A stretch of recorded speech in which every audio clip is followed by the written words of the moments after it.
Broads Media.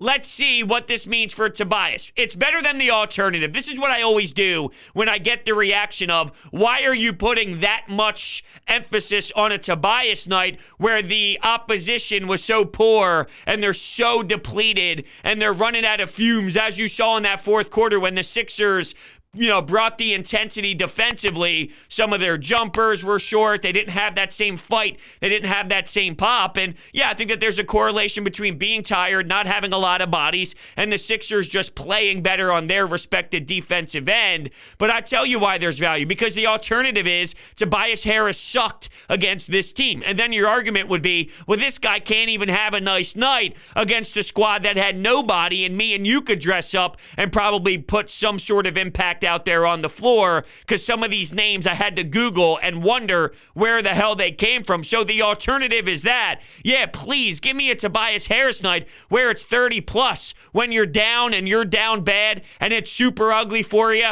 I mean, you'll take anything, and I'll take anything out of Tobias right now. That was a really good game, good decision-making. I thought he made some tough baskets as well, where he's attacking the rim, a defender in his way, but he utilizes the glass nicely, and he keeps his shoulder square to kiss it off the glass the way that he needed to. Perfect angle. So, I just really loved everything from Toby, and of course, Joel Embiid. And those two were going through a stretch there in the second half where nobody else was able to cash in whatsoever until Furkan showed his head, but Furkan still sucked. I can't stand watching him at the end of the game getting these wide open looks, and he starts running towards the rim because he already recognizes before it leaves his hands, this is going to be a damn brick. And I just can't stand watching him, and I can't stand watching Matisse Thybulle on the offensive side of the glass, although I'm not going to murder him because knowing his circumstances coming back and he's battling a lot, that tough fall that he took when he got banged up and injured is nothing that I want to physically go through.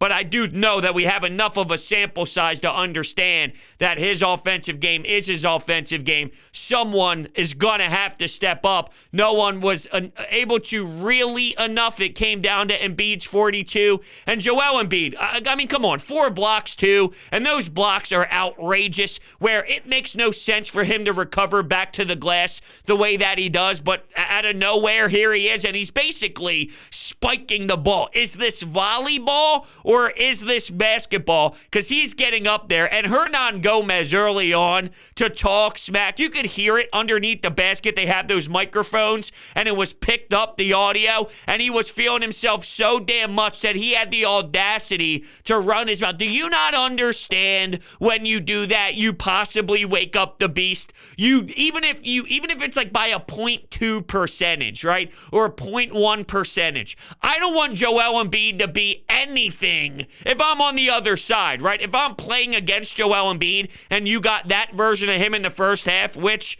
he could give you a lot more. We knew that, and we saw that in the second half.